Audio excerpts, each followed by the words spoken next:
సుమన్ టీవీలో మీ business promotions కోసం ఈ కింది నెంబర్ను సంప్రదించగలరు.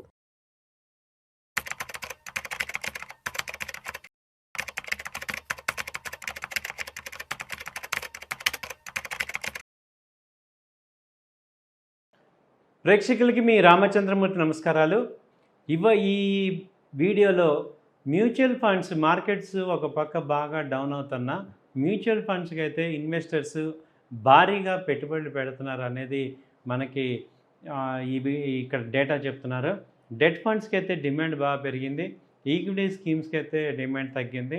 81 లక్షల కోట్లకి చేరిన ఇండస్ట్రీ ఏఈఎం అయితే ఉంది. అలాగే 2 నెలల్లో కూడా వరుసగా 30,000 కోట్ల పైన సిప్పులు అయినాయి. ఇప్పుడు ఒక పక్క ఇరాన్ అమెరికా యుద్ధం జరుగుతున్న, చమురు ధరలు అయితే భారీగా పెరుగుతున్నా ఇండియాలో ఇన్వెస్టర్స్ మాత్రం మ్యూచువల్ ఫండ్స్ని విడిచిపెట్టట్లేదు. ఈ సిస్టమేటిక్ ఇన్వెస్ట్మెంట్ ప్లాన్స్ ద్వారా స్టాక్ డెట్ మార్కెట్లో భారీగా డబ్బులు అయితే పెడుతున్నారు. ప్రస్తుతం ఈ ఏడాది ఏప్రిల్ నాటికి మ్యూచువల్ ఫండ్స్ ఇండస్ట్రీ నిర్వహిస్తున్న ఆస్తుల విలువ ఏయుఎం అసెట్ అండర్ మేనేజ్మెంట్ అయితే రికార్డు స్థాయిలో 82 లక్షల కోట్లకి చేరుకుంది. మార్చిలో 73 లక్షల కోట్ల నుంచి 11% వృద్ధి చెంది ఇది ఏప్రిల్లో 3.2 లక్షల కోట్ల నికర పెట్టుబడులు వచ్చాయి. ఇదే నెలలో 11 కొత్త ఫండ్లు, కొత్త ఎన్ఎఫ్ఓలు వచ్చాయి. అవి 850 కోట్లని సంపాదించాయి. సో మ్యూచువల్ ఫండ్స్లో అసోసియేషన్ ప్రకారం ఈక్విటీ ఫండ్స్కి దాదాపు 38,000 కోట్లు ఈక్విటీ ఫండ్స్లో ఉన్నాయి. ఏప్రిల్లో ఈక్విటీ మ్యూచువల్ ఫండ్స్లోకి 38,000 కోట్ల ఫండ్లు వచ్చాయి. వరుసగా 62 నెలల్లో ఈ భాగంలో పెట్టుబడులు రావడం గమనార్హం. అలాగే మార్చి నెలలో వచ్చిన 40,000 కోట్లతో పోలిస్తే ఈసారి 5% తగ్గాయి, కానీ ఇది కూడా 38,000 కోట్లు అయితే వచ్చాయి. దీనిలో ఎక్కువగా ఏంటంటే ఈక్విటీ విభాగంలో ఫ్లెక్సీ క్యాప్ ఫండ్కి బాగా ఎక్కువ 10,000 crores వచ్చాయి. స్మాల్ క్యాప్లోకి అయితే 6,000 కోట్లు వచ్చాయి. మిడ్ క్యాప్లో అయితే 6,500 కోట్లు వచ్చాయి. నెక్స్ట్ వచ్చి డెట్ ఫండ్లో అయితే రికార్డ్ ఇన్ఫ్లో అయితే ఉంది. డెట్ ఫండ్స్లోకి బాగా వచ్చాయి.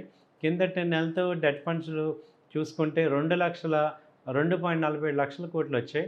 వీటిలో డెట్ ఫండ్ ఏఈఎం అయితే 16 లక్షల కోట్ల నుంచి 15% పెరిగి 19 లక్షల కోట్లకు చేరింది.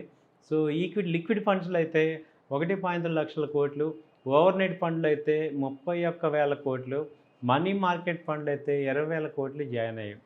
తర్వాత గోల్డ్, సిల్వర్ ఈటీఎఫ్లో పెట్టుబడులు పెరుగుతున్నాయి. గోల్డ్ పెట్టుబడులు అయితే 34% పెరిగి 3,000 కోట్లకు చేరుకున్నాయి. వెండి ఈటీఎఫ్లు అయితే 126 కోట్లు పెరిగి ఇప్పుడు ప్రజెంట్ 81,000 కోట్లకు వచ్చాయి. నిఫ్టీలో అయితే సిప్ ద్వారా నిఫ్టీలో వచ్చే పెట్టుబడులు కూడా 31,000 కోట్ల మార్క్ కంటే పైనే ఉంది. ఏప్రిల్లో సిప్ అయితే 31,000 కోట్ల నిఫ్టీ పెట్టుబడులు వచ్చాయి.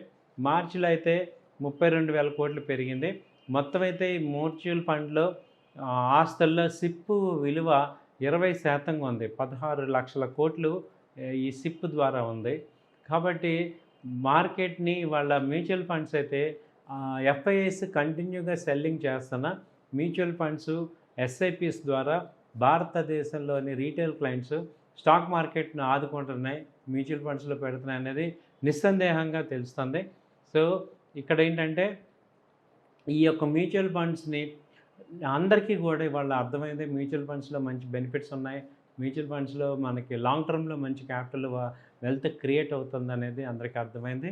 సో ఈ డేటా ప్రకారం చూసిన ఇంకా ఎవరైనా పెట్టాల్సిన వాళ్ళు ఉన్నా కూడా వాళ్ళకు కూడా ఇదొక మంచి అవకాశం. మార్కెట్లో మ్యూచువల్ ఫండ్స్ లాంగ్ టర్మ్లో బాగుంటాయి. దీనిలో మీకు ఏమన్నా సలహా కావాలన్నా, సపోర్ట్ కావాలన్నా మా నెంబర్కి కాల్ చేయండి, మేము సపోర్ట్ చేస్తాం. థ్యాంక్ యూ అండి, నమస్తే.